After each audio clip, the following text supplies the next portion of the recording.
Hello friends, I hope you all are doing good. My name is Ashpreet and today I'm going to teach you about Hellwerk and Lenard's experiment. This is very important experiment. Basically इस experiment ने prove कर दिया था कि wave optics गलत है. हम जो मानकर चल रहे हैं कि लाइट की नेचर होती है एज अ वेव, वो गलत है. इसने प्रूव किया था. आज हम पढ़ेंगे. सबसे पहले हम डिस्कस करते हैं definition of photo electric effect. इसके बारे में हमने लास्ट वीडियो में भी पढ़ा था. मैंने यहाँ पे इसलिए रिपीट किया है बिकॉज ये समझना बहुत ज़रूरी है. इसकी डेफिनेशन अगर आपको याद नहीं होगी तो आपको एक्सपेरिमेंट समझ नहीं आएगा. फोटो इलेक्ट्रिक इफेक्ट बेसिकली क्या था? अगर कोई लाइट रेडिएशन फॉल होती थी सूटेबल फ्रिक्वेंसी की ऑन अ मेटल सरफेस, तो वहाँ से क्या शुरू हो जाते थे एमिट होना? इलेक्ट्रॉन्स.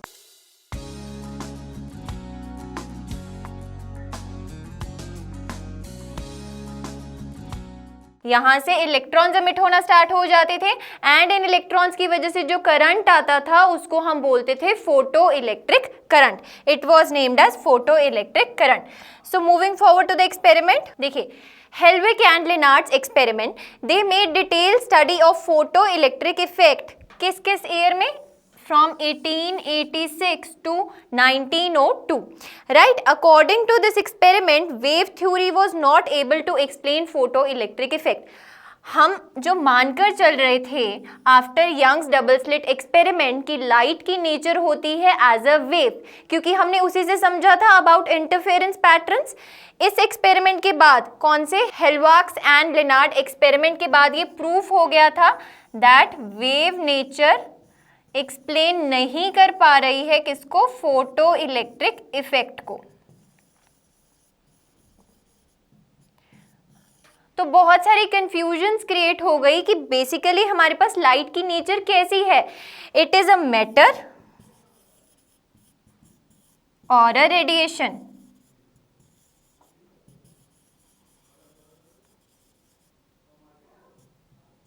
जो हमारा चैप्टर का नेम है वो भी यही है, dual nature of matter and radiation.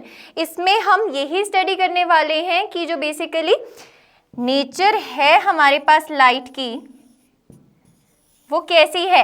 Matter मतलब वो एज अ पार्टिकल बिहेव करती है या फिर बिहेव करती है as a radiation. Radiation means wave. चलिए स्टार्ट करते हैं. सेटअप से पढ़ेंगे हम. सेटअप क्या होता है इसका? देखिए, ये हमारे पास एक्सपेरिमेंटल सेटअप था. This is known as evacuated glass tube. ये क्या बनी हुई है? एक इवैक्यूएटेड ग्लास ट्यूब बनी हुई है एंड इसकी ओपनिंग है लाइक दिस. एंड एग्जैक्टली यहां पर स्टार्टिंग पार्ट पर किस टाइप की विंडो है? क्वार्ट्ज विंडो, जहां से हमारे पास लाइट फॉल करेगी इस फोटो सेंसिटिव प्लेट पे. बेसिकली ये जो C एंड ये A हैं, ये क्या हैं हमारे पास? They are electrodes.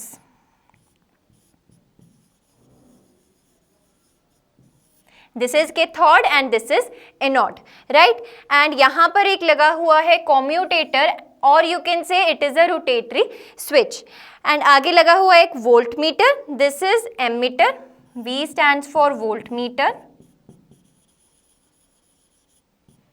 This is an micro ammeter, मतलब इस एमीटर में अगर माइक्रो एम्पियर्स का भी करंट इस ब्रांच में से पास होगा तो हमारे पास डिटेक्शन हो जाएगी इस माइक्रो एमीटर में. And here this is known as rheostat.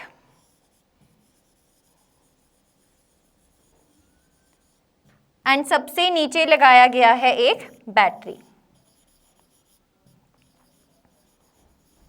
Basically हमने इस सेटअप के थ्रू फोटो इलेक्ट्रिक इफेक्ट को समझना था. फोटो इलेक्ट्रिक इफेक्ट क्या था? कि अगर किसी भी मेटल सरफेस पे लाइट फॉल करती है ऑफ अ सूटेबल फ्रीक्वेंसी तो वहां से इलेक्ट्रॉन्स एमिट होना स्टार्ट हो जाएंगे. यहां से कहां पे लाइट एमिट हो रही है? देखिए, ये कोई सोर्स है लाइट का हमारे पास. इस सोर्स से लाइट निकली एंड इस क्वार्ट्ज विंडो से पास होती होती कहां पर स्ट्राइक हुई? जाकर एक photo sensitive plate. Photo sensitive plate मतलब जब इसके ऊपर लाइट फॉल होगी तो ये इतनी सेंसिटिव है कि इसमें से इलेक्ट्रॉन स्टार्ट हो जाएंगे निकलना. ये जो मूवमेंट यहां पर दिखा रखी है लाइक दिस, ये मूवमेंट है इलेक्ट्रॉन्स की. एंड हमने यहां पर लगाया हुआ है एक और प्लेट और यू कैन से एक और इलेक्ट्रोड जिसको हम पोटेंशियल प्रोवाइड करेंगे थ्रू दिस बैटरी. जिसको हम प्रोवाइड करेंगे potential through this battery.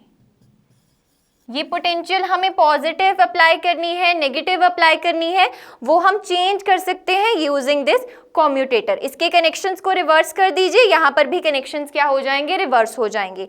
And इसकी कितनी वैल्यू होगी हमारे पास पोटेंशियल की, वो हम कैसे जज करेंगे, through this rheostat. Rheostat basically क्या होता है, it is a variable resistor. मतलब अगर हम रेजिस्टेंस को वेरी करेंगे तो वोल्टेज भी वेरी होती है, because V is equals to IR।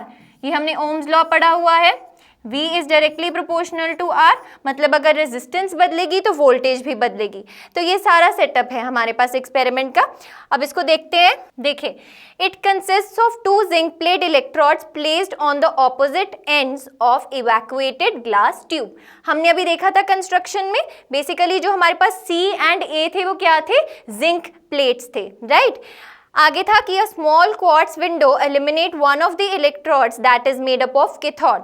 ये जो क्वार्ट्ज विंडो होती है ये एलिमिनेट कर देती है एक इलेक्ट्रोड को, जो हमारे पास यहाँ पर पड़ा था, ये वाले इलेक्ट्रोड को एलिमिनेट करेगी। That electrode is not photosensitive electron, this electrode is photosensitive electrode. उसके बाद हम पढ़ेंगे कि हमने क्वार्ट्ज विंडो ही क्यों यूज की है, because it permits UV radiations to pass. अगर हम किसी और टाइप की विंडो लगाते तो यूवी रेडिएशंस को वो पास ना करने देती, बट जो क्वार्ट्ज विंडो होती है वो यूवी रेडिएशंस को पास करने देती है। बेसिकली यूवी रेडिएशंस क्या होती हैं, ultra violet radiations. A variable voltage is exerted across 2 electrodes using a commutator and a battery, and the current in the circuit can be recorded using the ammeter as the potential and the light intensity is charged. अब देखिए, जो ये electrons हमारे पास निकल रहे थे from this electrode, जब इसके ऊपर एक लाइट फॉल हो रही थी एंड वो जा रहे थे इस एनोड की तरफ, तो आप देख सकते हैं यहाँ पर मूवमेंट हो रही है इलेक्ट्रॉन्स की, एंड इस मूवमेंट ऑफ इलेक्ट्रॉन्स की वजह से हमें क्या मिलेगा, करंट मिलेगा, जिसको हम बोलते थे फोटो इलेक्ट्रिक करंट, जिसको हम बोलते थे फोटो इलेक्ट्रिक करंट। नेक्स्ट हम पढ़ने वाले हैं effect of intensity of light on photo current. देखिए, अब जो ये लाइट फॉल कर रही थी, इंसिडेंट रेडिएशन फॉल कर रही थी हमारे पास,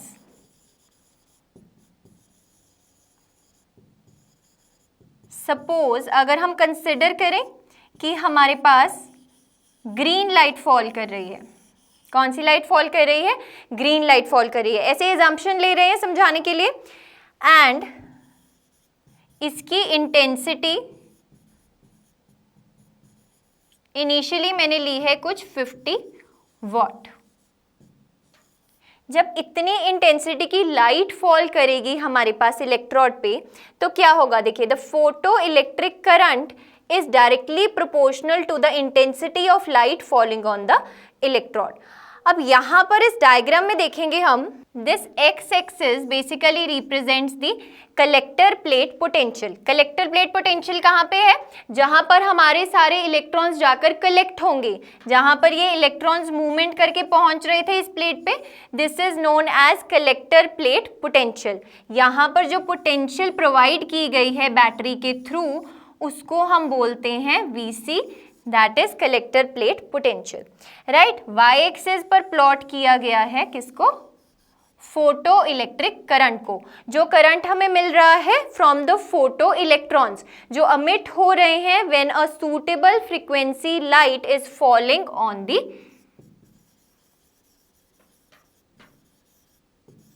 फोटो सेंसिटिव प्लेट।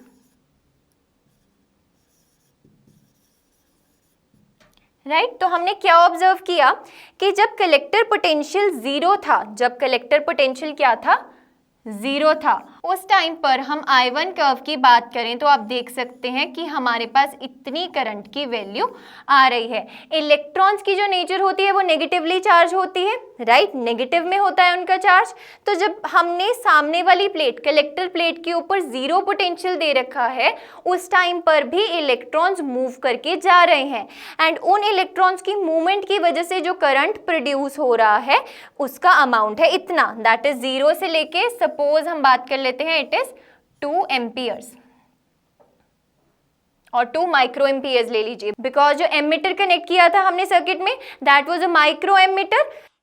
अगर छोटे से छोटा अमाउंट का भी करंट इस सर्किट में पास होगा तो वो उसको डिटेक्ट कर लेगा, राइट। ये बात कर रहे हैं जब हमने इंटेंसिटी रखी है 50 वॉट। अब हमने क्या किया कि पोटेंशियल को नेगेटिव लाना शुरू कर दिया। जब पॉजिटिव लेते गए तो हमने देखा कि एक टाइम पर करंट बढ़ता बढ़ता क्या हो गया, सैचुरेट हो गया। आप कंफ्यूज नहीं होंगे, ये जो सिंबल्स हैं I1, I2, I3 they are known as the intensities of incident light. ये क्या है, इंटेंसिटीज हैं। करंट हमने कहाँ प्लॉट किया है, ऑन द वाई एक्सिस। हमने देखा कि जब किसी पर्टिकुलर इंटेंसिटी यानी कि सपोज 50 वॉट की इंटेंसिटी की लाइट फॉल हो रही है, कौन सी लाइट, ग्रीन लाइट ली है हमने, राइट। तो करंट इंक्रीज होता जाएगा अगर हम कलेक्टर पोटेंशियल को बढ़ाते जाएंगे। एंड एक ऐसा टाइम आएगा कि करंट जाकर सैचुरेट हो जाएगा। एंड इस टाइम पर हम क्या बोलेंगे कि जितना मर्जी हम VC को इंक्रीज कर लें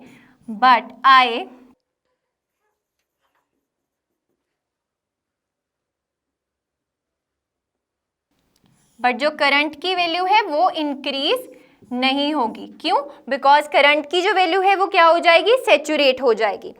एंड अगर हम बात करें कि हम कलेक्टर प्लेट की जो पोटेंशियल है उसको नेगेटिव करना स्टार्ट कर दें, आप देख सकते हैं हम जीरो के इस साइड जा रहे हैं, जीरो की लेफ्ट साइड जा रहे हैं, तो हम इसको रिटार्डेड पोटेंशियल दे रहे हैं। एंड अब देखेंगे ये क्या हो जाएगा, करंट की वैल्यू डिक्रीज होनी स्टार्ट हो जाएगी लाइक दिस। एंड एक ऐसा पोटेंशियल आएगा हमारे पास which is known as stopping potential. इस टाइम पर क्या होगा, कोई भी करंट फ्लो नहीं करेगा हमारे पास। At stopping potential current is zero. This is very important. Stopping potential की डेफिनेशन आती है हमारे पास कि स्टॉपिंग पोटेंशियल क्या होता है। Stopping potential is a potential applied to the collector plate for which the value of the current is zero, right? तो this is known as a stopping potential। अब हमने क्या किया, हमने ग्रीन लाइट ही ली बट उसकी इंटेंसिटी को इंक्रीज कर दिया। पहले 50 वॉट था, सपोज अब 100 वॉट की ले ली हमने। उस टाइम पर क्या ऑब्जर्व किया, उस टाइम पर भी सेम पैटर्न ऑब्जर्व हुआ हमारे पास कि कुछ करंट मिला, उसके बाद जाते जाते वो सैचुरेट हो गया, but of course on some higher value. पहले अगर करंट सैचुरेट हुआ था सपोज 3 एम्पियर्स पे, तो ऊपर वाले केस में करंट सैचुरेट हो जाएगा 5 और 6 एम्पियर्स पे। एंड वापस जब हमने पोटेंशियल को नेगेटिव किया तो हमने देखा कि इसका भी सेम स्टॉपिंग पोटेंशियल था। And this was a very shocking result. क्यों, because according to wave theory अगर हम इंटेंसिटी को इंक्रीज कर रहे थे तो intensity is directly proportional to amplitude का square and intensity is directly proportional to energy. तो अगर हमने इंटेंसिटी को इंक्रीज किया था तो एनर्जी भी इंक्रीज होनी चाहिए थी, तो मतलब इलेक्ट्रॉन्स जो थे वो ज्यादा निकलने चाहिए थे हमारे पास एंड वो इलेक्ट्रॉन्स की एनर्जी भी ज्यादा होनी चाहिए थी। बट यहाँ पे क्या हो रहा है, हमें सेम स्टॉपिंग पोटेंशियल की वैल्यू मिल रही है। सेम स्टॉपिंग पोटेंशियल की वैल्यू मतलब यहाँ पर भी जो इलेक्ट्रॉन्स निकल रहे हैं उनकी सेम एनर्जी है जो हमारे पास 50 वॉट के केस में थी। सिमिलरली अगर हम एक और इंटेंसिटी की बात करें, से अब हमने बहुत हाई इंटेंसिटी ले ली, सपोज हमने 200 वॉट ले लिया, यहाँ पर सपोज हमने 200 वॉट ले लिया, तो इसके केस में भी हमारे पास क्या हुआ, सेम पैटर्न ऑब्जर्व हुआ एंड स्टॉपिंग पोटेंशियल की वैल्यू इसमें भी क्या आई, सेम आई। तो यहां से हमें कन्फ्लिक्ट्स मिलने शुरू हो गए कि नहीं, वेव थ्योरी इसको एक्सप्लेन नहीं कर सकती, बिकॉज वेव थ्योरी के अकॉर्डिंगली जो इलेक्ट्रॉन्स हाई इंटेंसिटी पे निकलेंगे उनकी एनर्जी भी हाई होनी चाहिए थी। बट यहाँ पर स्टॉपिंग पोटेंशियल सेम मिलने का मतलब है कि हमें उतना ही पोटेंशियल अप्लाई करना पड़ रहा है इलेक्ट्रॉन्स को स्टॉप करने के लिए, बिकॉज इलेक्ट्रॉन्स नेगेटिवली चार्ज थे। इस प्लेट को जो यहाँ पर पड़ी है कलेक्टर प्लेट, अगर मैं नेगेटिव वैल्यू दे रही हूँ तो किसी एक नेगेटिव वैल्यू पर ये क्या करेंगे, ये बेसिकली रिपेल कर रहे हैं, तो ये किसी एक नेगेटिव वैल्यू पर स्टॉप हो जाएंगे मूव करना, करंट स्टॉप हो जाएगा मूव करना, and at that value will be say that current is zero in the circuit. अब इसको हम समझेंगे कैसे, देखिए the photo electric current that is the same rate of emission of electrons. जितना हमारे पास करंट बन रहा है मतलब उतने ही हमारे पास फोटो इलेक्ट्रॉन्स बन रहे हैं। Is directly proportional to the intensity of light falling on the electrode. मतलब जितनी इंटेंसिटी ज़्यादा है हमारे पास उतना ही ज़्यादा करंट बन रहा है। आप देख सकते हैं इंटेंसिटी की वैल्यू इंक्रीज हो रही है तो हमारे पास करंट की वैल्यू भी इंक्रीज हो रही है। पहले इतना करंट मिल रहा था, फिर इतना मिला, फिर इतना मिला, लाइक दिस। तो इंटेंसिटी बढ़ने से हमारे पास करंट की वैल्यू भी क्या हो रही है, इंक्रीज हो रही है। With increase in the intensity the current is increasing. As the voltage has decreased the current also decreases. अब देखिए अगर हमने वोल्टेज को डिक्रीज कर दिया तो हमें क्या पता चला कि करंट भी क्या होना शुरू हो जाएगा, डिक्रीज होना शुरू हो जाएगा। But to obtain zero current, but हमें अगर जीरो करंट ऑब्टेन करना है तो हमें क्या करना पड़ेगा, the voltage has to be reverse to a certain V not known as stopping potential. But अगर हमें जीरो करंट लाना है सर्किट में तो हमें जो वोल्टेज है, जो पोटेंशियल है, उसको इतना नेगेटिव करना पड़ेगा ताकि करंट क्या हो जाए हमारे पास सर्किट में, इक्वल्स टू जीरो हो जाए। एंड इस टाइप की पोटेंशियल को हम क्या बोलते हैं, स्टॉपिंग पोटेंशियल। एंड इसका सिंबल क्या रहता है, V not, right. So this is the maximum kinetic energy an emitted electron can achieve. इस टाइम पर हमारे पास जो इलेक्ट्रॉन अमिट हो रहा है, स्टॉपिंग पोटेंशियल पर जो इलेक्ट्रॉन अमिट हो रहा है तो उसके पास मैक्सिमम काइनेटिक एनर्जी कितनी हो जाएगी, हमारे पास ये फॉर्मूला आता है, kinetic energy is equals to e V not. Moving further, conclusion of photo current versus potential graph. जो हमने अभी ग्राफ पढ़ा उसके कंक्लूजन्स देख लेते हैं। पहला कंक्लूजन है that all the photo electrons emitted from metal C are not having same kinetic energy.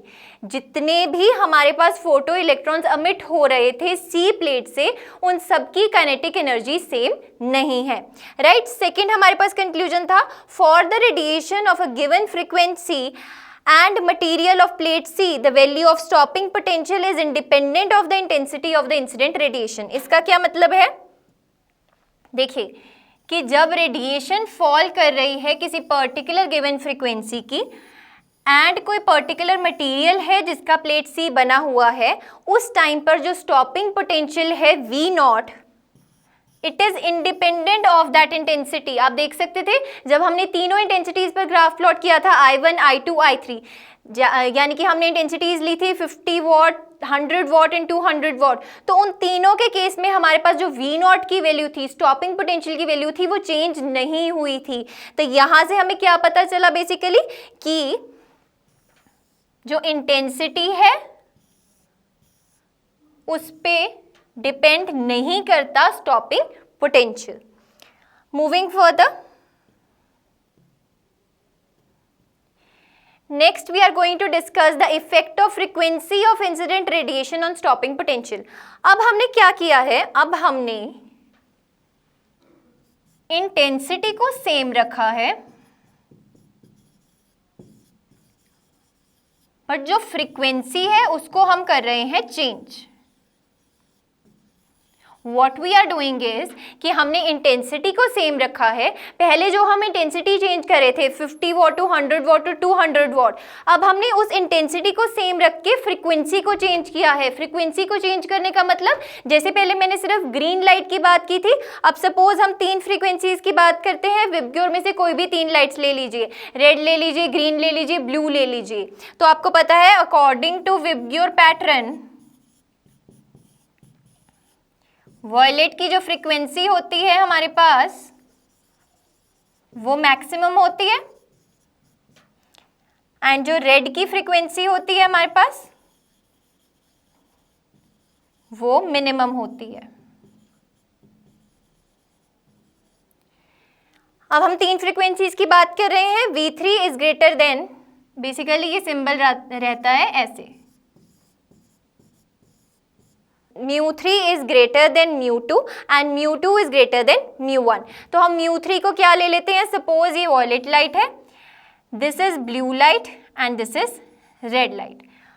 हमने क्या किया, अब इंसिडेंट रेडिएशन ली 3 डिफरेंट कलर्स की, बट उन तीनों की इंटेंसिटी को सेम रखा। मतलब हमने इन तीनों कलर्स की इंटेंसिटी को सपोज 50 वॉट रखा एंड ग्राफ प्लॉट किया between the collector plate potential and the current. तो हमें क्या मिला, देखिए हमें मिला कि ये तीनों जो रेडिएशंस थी ये सैचुरेट कर रही हैं सेम वैल्यू ऑफ करंट की। I को हमने यहाँ पे क्या रखा है 50 वॉट। हमने देखा कि इन तीनों में जो सैचुरेशन करंट की वैल्यू थी वो क्या थी, सेम। बट अगर हम नेगेटिव पोटेंशियल दें कलेक्टर प्लेट को, आप देख सकते हैं this is known as retarding potential, तो हमें ऑब्जर्व हुआ कि इन तीनों कलर्स के लिए जो स्टॉपिंग पोटेंशियल की वैल्यू थी वो आई different. This was a very different concept. जब हमने इंटेंसिटी को सेम रखा नहीं था, हमने इंटेंसिटी को डिफरेंट रखा था, उस टाइम पर हमें स्टॉपिंग पोटेंशियल सेम मिल रहा था। बट अगर हमने इंटेंसिटी को यहाँ पर क्या रखा है, सेम, तो उस टाइम पर आप देख सकते हैं आपको स्टॉपिंग पोटेंशियल की डिफरेंट वैल्यूज मिल रही हैं। तो आप इसको कैसे एक्सप्लेन करेंगे, the value of stopping potential is different for different radiations of different frequencies. Different radiations हैं एंड जिनकी डिफरेंट फ्रीक्वेंसीज हैं तो उनका स्टॉपिंग पोटेंशियल भी क्या है, डिफरेंट है। तो यहाँ से हमें क्या पता चल रहा है कि अगर स्टॉपिंग पोटेंशियल डिफरेंट है इनका, तो ऑफ कोर्स जो इलेक्ट्रॉन्स यहाँ से अमिट हो रहे होंगे उनकी काइनेटिक एनर्जी भी हमारे पास डिफरेंट डिफरेंट होगी, राइट। उसके बाद हमें पता चला the value of stopping potential is more negative for the radiation of higher incident frequency. मतलब जितनी हाई फ्रीक्वेंसी की वेव फॉल होगी हमारे पास, उतना ही ज़्यादा हमारे पास स्टॉपिंग पोटेंशियल की वैल्यू आएगी। So the value of saturation current is dependent on intensity of radiation but independent of frequency of radiation. हमने जब इंटेंसिटीज को चेंज किया था तब हमारे पास जो सैचुरेशन करंट था उसकी डिफरेंट डिफरेंट वैल्यूज आई थी, बट यहाँ पर सैचुरेशन करंट की सेम वैल्यू आ रही है। तो यहाँ से हमें पता चला कि सैचुरेशन करंट फ्रीक्वेंसी पे डिपेंड नहीं करता, बट वो इंटेंसिटी पे डिपेंड करता है। Threshold frequency, basically threshold frequency क्या होता है, मैंने आपको लास्ट वीडियो में बताया था, it is the minimum amount of frequency which is required for the incident radiation so that it can emit a electron from its surface, right? For a given metal there exists a certain minimum frequency of the incident radiation below which, जिसके नीचे कोई भी emission possible नहीं होगी, below which no emission of photoelectron takes place, and this frequency is called as threshold frequency. इसका symbol रहता है mu naught. Above this frequency, maximum kinetic energy of the emitted photoelectrons is independent of the intensity of the incident radiation but depends upon the frequency. ये वही point है जो मैं आपको पिछले ग्राफ्स में एक्सप्लेन करके आई हूँ। अब हम डिस्कस करने वाले हैं फेलियर्स ऑफ वेव थ्योरी। मैंने आपको बताया था इस एक्सपेरिमेंट के बाद ये प्रूफ हुआ कि वेव थ्योरी वैलिड नहीं है, इसके फेलियर्स को पढ़ते हैं। आप देखिए, according to wave theory more intensity means more energy, right, but in this experiment we see that by increasing the intensity we are getting electrons of same energy. ये हमें कहाँ से पता चला, बिकॉज हमारे पास जो स्टॉपिंग पोटेंशियल था उसकी वैल्यू क्या थी, सेम आई थी। स्टॉपिंग पोटेंशियल V नॉट की वैल्यू आई थी सेम। तो यहाँ से हमें क्या पता चला कि अगर हम इंसिडेंट रेडिएशन की इंटेंसिटी को इंक्रीज भी कर रहे हैं तो हमारे पास एनर्जी इंक्रीज नहीं होगी। देखिए, according to wave theory intensity is directly proportional to amplitude का square and also it is directly proportional to energy. तो हमारे पास अगर इंटेंसिटी इंक्रीज हो रही थी तो जो इलेक्ट्रॉन्स एमिट हो रहे थे उनकी एनर्जी भी इंक्रीज होनी चाहिए थी, बट ऐसा नहीं हुआ बिकॉज स्टॉपिंग पोटेंशियल की वैल्यू क्या मिली, सेम मिली। उतनी सेम ही पोटेंशियल हमें लगानी पड़ रही है हर टाइप के इलेक्ट्रॉन्स को रोकने के लिए, जो इंटेंसिटी 1 पे मिल रहे थे, जो इंटेंसिटी 2 पे मिल रहे थे एंड जो इंटेंसिटी 3 पे मिल रहे थे। तो यहाँ से हमें पता चला कि वेव थ्योरी एक्सप्लेन नहीं कर पाएगी इसको। सेकंड क्या था, if wave fronts carry energy, हमें पता है अगर लाइट मूव करती है एज अ वेव तो उसमें जो वेव फ्रंट्स होते हैं वो कैरी करते हैं एनर्जी को। Then a large number of electrons should be ejected together but this is not happening here. अब देखिए, अगर मेरे पास ये मेटल सरफेस था एंड अगर कोई प्लेन वेवफ्रंट मैं कंसिडर करूं इंसिडेंट रेडिएशन का, राइट, तो अगर ये वेवफ्रंट की फॉर्म में इसके ऊपर जाके टकरा रहा होता तो आप देख सकते हैं लाइक दिस ये टकराता, तो इसके सारे यहाँ पर सरफेस में जो इलेक्ट्रॉन्स थे ये एकदम से एमिट होने स्टार्ट होने चाहिए थे, मतलब हमें बहुत सारे इलेक्ट्रॉन्स मिलने चाहिए थे, बट ऐसा नहीं मिल रहा था। पर्टिकुलरली अगर हम बात करें तो धीरे धीरे से या एक इलेक्ट्रॉन मिल रहा था, 2 मिल रहे थे, 3 मिल रहे थे, लाइक दिस मिल रहे थे, बट हमें इकट्ठे से बहुत सारे नहीं मिल रहे थे। तो यहाँ से हमें पता चला कि वेव थ्योरी जो है वो क्या हो चुकी है, फेल हो चुकी है। Moving on to the next failure, if frequency is less than the threshold value then electrons is not emitted whatever is the intensity of amplitude। अब हमने देखा कि अगर हम इंटेंसिटी को बढ़ा भी रहे हैं बट अगर हमने फ्रीक्वेंसी अटेन नहीं की है, कितनी फ्रीक्वेंसी, थ्रेशोल्ड वैल्यू जितनी फ्रीक्वेंसी, तो हमारे पास क्या हो रहा है, कोई भी इलेक्ट्रॉन अमिट नहीं हो रहा है। तो ये भी अगेंस्ट हो गया वेव थ्योरी के, because according to wave theory अगर हमने इंटेंसिटी को इंक्रीज किया तो हमारे पास इलेक्ट्रॉन्स अमिट होने चाहिए थे एंड हाई एनर्जी के अमिट होने चाहिए थे depending upon the intensity, but this is not happening here. Next is there is no time gap in the light and ejection of electrons. अब देखिए जैसे ही लाइट स्ट्राइक कर रही है तो हमारे पास अकॉर्डिंग टू वेव थ्योरी जब इस मेटल सरफेस के ऊपर light as a form of wavefront जाके टकराएगी तो इसको कुछ टाइम लगना चाहिए इसके अंदर तक जाने के लिए according to wave theory, but ऐसा नहीं हो रहा। There is no time gap in the light and the ejection of electron, मतलब जैसे ही लाइट इस बीच में गई वैसे ही इलेक्ट्रॉन यहाँ से एस्केप हो रहा है। So this was also against the wave theory. तो हम क्या बोलेंगे कंक्लूजन में, that therefore wave theory fail to explain the photo electric effect. And इसी के साथ हमारी आज की वीडियो होती है फिनिश। हम नेक्स्ट वीडियो में पढ़ने जा रहे हैं Einstein photo electric equation and about photons. Till then keep revising and stay tuned with me on this channel, that is IVIS।